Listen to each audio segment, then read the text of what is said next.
तीन फ्रेंड्स मिलकर एक अफवाह फैलवाते हैं, पर प्रॉब्लम तब आई जब इनके अफवाह की वजह से एक लड़की का मर्डर हो गया था।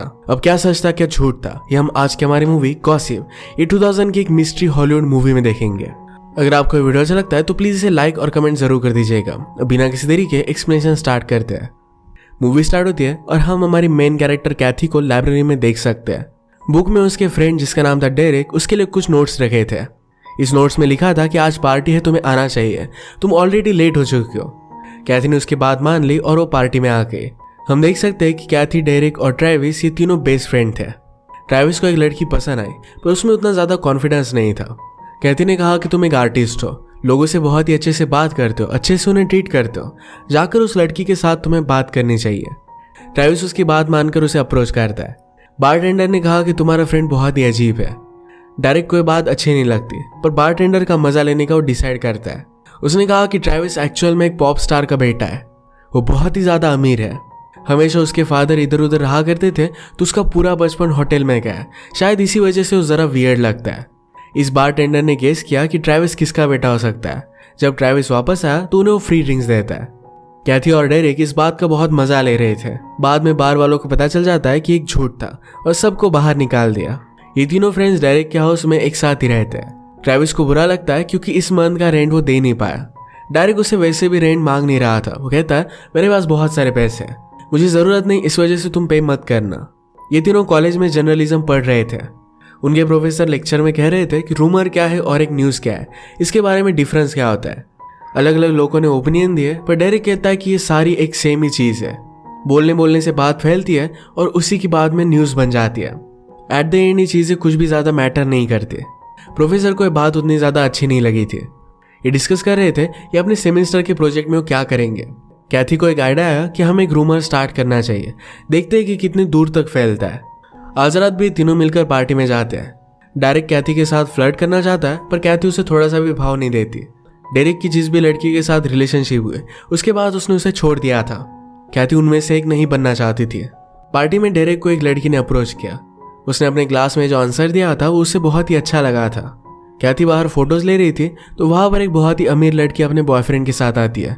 इस लड़की का नाम था नेओमी। अंदर आने के बाद कैथी की फ्रेंड उसे कहती है कि मैंने सुना कि तुम और प्रोफेसर में कुछ ना कुछ तो चल रहा है। कैथी कहती कि ये सब बकवास है, तुमने किससे सुना। ये बात नेओमी ने कैथी के फ्रेंड को बताई थी तो उसे हेट करने लग गए। जिस लड़की ने डेरेक को अप्रोच किया था वो उसे किस कर रही थी। अचानक से डेरेक की नज़र नाओमी पर पड़ती है। उसे इस तरीके से देख रहा था जैसे उसे जानता हो। इसके बाद इंटीमेट होने के लिए डेरेक उस लड़की के साथ एक रूम में चला जाता है। अचानक से उस लड़की की तबीयत ज़रा खराब हो गई तो डेरेक उसे हेल्प करता है। उसने कुछ आवाज़ें सुनी तो वहाँ पर नाओमी और उसका बॉयफ्रेंड था। नाओमी ड्रंक थी और उसका बॉयफ्रेंड उसके साथ इंटीमेट होने की कोशिश कर रहा था। वो उसे इसके लिए मना करती है। इनके बीच जो भी हुआ ये सारी चीज़ें डेरेक ने देख ली। नेओमी के बॉयफ्रेंड के चले जाने के बाद डेरेक उसे बहुत ही गुस्से से देख रहा था। पार्टी के बाद सब फ्रेंड्स मिले तो डेरेक कहता है कि हमें नेओमी के बारे में एक रूमर फैलानी चाहिए। वो कहता है कि हम लोगों को बताएंगे कि दोनों पार्टी में इंटीमेट हुए थे। ट्रेविस बहुत ही ज़्यादा ड्रंक हो गया था तो उसे उठाकर वो रूम तक लेकर आते हैं। डेरेक फिर से कैथी के साथ फ्लर्ट करता है। कैथी ने कहा कि हम दोनों के बीच में कुछ भी हो नहीं सकता। डेरेक कहता है कि इससे हमारी फ्रेंडशिप को कुछ भी फर्क नहीं पड़ेगा। ये दोनों किस करते हैं पर कैथी फिर उससे दूर चली जाती है। उसने कहा कि मुझे कुछ भी फील नहीं हुआ। अगले दिन ट्रेविस ने प्लान किया कि किस तरीके से इस अफवाह को फैलाने वाले हैं। कैथी को ये करना ज़रा गलत लग रहा था पर वो अपना माइंड चेंज कर लेती है। ये अफवाह स्टार्ट कर देते हैं और स्लोली ये फैलती गई।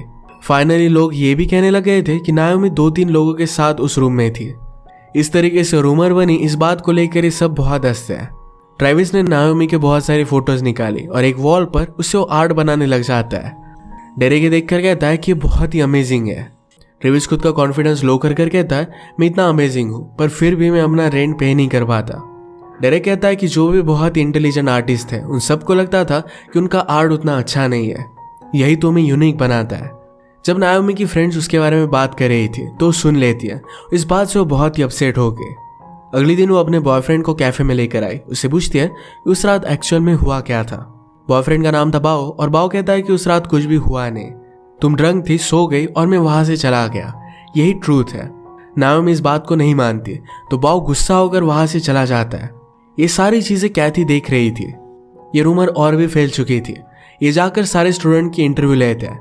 इनमें से बहुत सारे लोग कह रहे थे नाओमी अनकॉन्शियस हो गई थी, तभी बाओ ने उसका फायदा उठाया।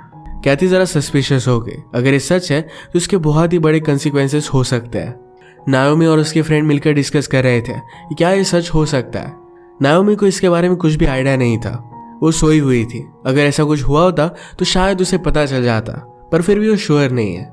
कैथी को वरीड देखकर ट्रैविस कहता है कि ये सिर्फ एक रूमर है, इससे कुछ भी ज्यादा फर्क नहीं पड़ेगा। उसे क्या पता था कि अगले दिन नाओमी डायरेक्टली पुलिस के पास चली जाएगी। उसने अपना स्टेटमेंट दिया तो डिटेक्टिव कहती कि मुझे बहुत ही अच्छे से डिटेल दो। नाओमी 100% श्योर नहीं थी कि बाओ ने उसके साथ कुछ किया है भी या नहीं। बाओ को इन्वेस्टिगेशन के लिए लाया जाता है। वो कहता है कि मैंने कुछ भी नहीं किया। डिटेक्टिव ने कहा कि तुम्हारे फ्रेंड्स तुमसे पूछ रहे थे, तुमने कुछ भी बताया नहीं था। बाओ ने कहा कि उनकी इमेजिनेशन थी, जो उन्होंने कहा वो मैंने उन्हें इमेजिन करने दिया, पर मैंने कुछ भी किया नहीं था। कैथी को जब ये बात पता चली तो गुस्सा हो गई थी। वो कहती कि पुलिस अब इसमें इन्वॉल्व हो चुके हैं। वो डेरिक से पूछते हैं कि क्या तुम 100% श्योर हो कि उस रात नाओमी और बाओ के बीच में कुछ भी हुआ नहीं था। डेरिक कहता है कि मैं 80% श्योर हूँ।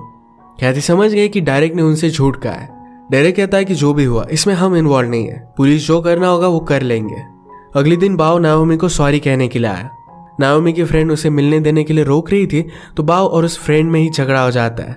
नाओमी और बाओ के सैंपल्स लेकर उन पर टेस्ट हुई थी, जिनमें कुछ भी कंक्लूजन आया नहीं था। नाओमी के पेरेंट्स बहुत ही रिच और इन्फ्लुएंशियल थे, तो इस वजह से पुलिस पर भी प्रेशर आ रहा था। पुलिस फिर से जाकर बाओ को अरेस्ट कर लेते हैं। रात में कैथी नाओमी को मिलने के लिए आई। कैथी उससे पूछती कि पार्टी में जो भी हुआ था क्या इस बात को लेकर तुम श्योर हो। नाओमी कहती कि तुम इस तरीके से यहाँ कैसे आए, तुम तो पहले मुझसे कभी भी बात नहीं करती थी। कैथी ने कहा कि तुमने मेरे बारे में एक रूमर फैलाई थी। नाओमी कहती कि ऐसा कुछ भी नहीं था। दोनों की मिसअंडरस्टैंडिंग खत्म हो गई तो ये बातें करने लग जाती है। नाओमी की सिटी से है, इसके बारे में कैथी को जब पता चला तो उसने कहा कि डेरिक भी वहीं से है। डेरिक का नाम सुनकर नाओमी बहुत ही ज्यादा डिस्टर्ब हो गई। वो कैथी को रूम से बाहर निकाल देती है। घर आकर कैथी ने डेरिक को कन्फ्रंट किया। वो कहती है कि तुम और नाओमी एक ही स्कूल में थे और तुम उसे जानते भी नहीं, इस तरीके से क्यों प्रिटेंड कर रहे हो। डेरिक ने कहा कि मैं एक्चुअल में उसे नहीं जानता था। कैथी कहती कि तुम्हारा नाम सुनकर डिस्टर्ब हो गई थी, ऐसा क्यों हुआ। डेरिक ने कहा कि मुझे बहुत सारी लड़कियां लाइक करती थी। नाओमी ने इस तरीके से बिहेव क्यों किया इसके बारे में मुझे नहीं पता। वो उसके करीब आ गया और कहता है कि मैं तुमसे कभी भी झूठ नहीं कहूंगा। ये दोनों फिर किस करते और इंटीमेट हो गए। सुबह होने पर भी नाओमी की बात कैथी के माइंड से जा नहीं रही थी। वो डायरेक्टली उसकी सिटी में आ गए। उसने उनकी स्कूल की ईयरबुक देखी। उसे पता चलता है कि डेरिक और नाओमी ये दोनों कपल थे। जाकर उस स्कूल के प्रिंसिपल से बात करती है। उसने पूछा कि नाओमी और डेरिक के बीच में क्या कुछ हुआ था। प्रिंसिपल उसे तुरंत स्कूल से बाहर निकाल देते हैं। ये बहुत ही सस्पिशियस था। वहां पर एक टीचर थी जो कैथी को कुछ बताना चाहती थी। बाहर आने के बाद कैथी ने उसे इंसिस्ट किया तो बताती कि रिच लोग उन्हें जो भी लगता है वो कर डालते हैं और बाद में उन्हें कुछ भी कॉन्सिक्वेंसेस भुगतने नहीं पड़ते।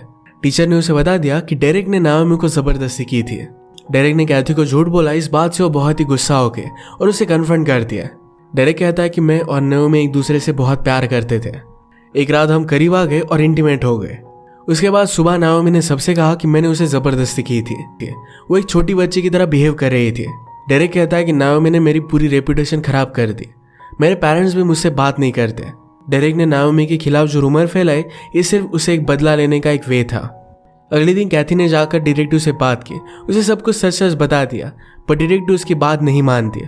डिटेक्टिव को डेरिक ने ऑलरेडी बताया था कैथी और बाओ के बीच में रिलेशनशिप है, तो इस वजह से उसकी कोई भी बात वो मानने के लिए रेडी नहीं थी। इसके बाद कैथी ट्रैविस के पास आ गई। कहती है हमें सब कुछ सच सच बता देना चाहिए। ट्रैविस कहता है कि डेरिक हमेशा मुझे बहुत ही हेल्प करता है, उसके खिलाफ वो नहीं जा सकता। कैथी घर आकर बहुत ही अपसेट थी, वो रो रही थी, पर डेरिक उसे मना लेता है। वो रात में अब नाओमी से मिलने के लिए जा रहा था, पर रास्ते में उसे बाओ देखा। ये रूमर फैलाने की वजह से बाओ उस पर बहुत ही ज्यादा गुस्सा था, उसे वो बहुत मारता है। डेरिक उसे कहता है कि नाओमी एक पागल लड़की है, उसने जो मेरे साथ किया यही चीज उसने तुम्हारे साथ भी की है। बाओ उसकी बात मान नहीं रहा था तो उसे वो बहुत मारता है। उसके बाद वो नाओमी के पास पहुंच गया। डेरिक ने कहा कि तुम्हारे एक झूठ ने मेरी पूरी लाइफ बर्बाद कर दी, तो मैंने तुमसे बदला लिया। उस रात तुम्हारे और बाओ के बीच में कुछ भी हुआ नहीं था, पर मुझे पता था कि अगर मैंने अफवाह फैलाती तुम्हारा घटिया दिमाग तुमसे फिर से कहेगा कि बाओ ने तुम्हारे साथ जबरदस्ती की थी और तुमने वही किया। गुस्सा होकर नाओमी उसे मारने लग जाती है तो फिर से डेरिक उसे जबरदस्ती करने लग गया। उसे रूम से बाहर निकाल देती है। घर आकर डेरिक कैथी से कहता है कि मैंने उसे सब कुछ सच सच बता दिया है। नाओमी के साथ फाइट की वजह से डेरिक के फेस पर निशान बन गए थे। ट्रेविस बाहर से आकर कहता है कि नाओमी की डेथ हो चुकी है। थोड़ी देर में एक डिटेक्टिव इन्वेस्टिगेशन के लिए वहां पर पहुंच जाते हैं। उन्होंने कहा कि कल रात तुम नाओमी के रूम पर गए थे, हमने उसके बॉडी पर स्ट्रगल के निशान देखे।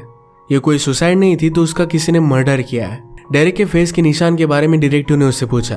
वो कहता है कि मेरे बाव के साथ फाइट हुई थी, इससे वो निशान आए हुए हैं।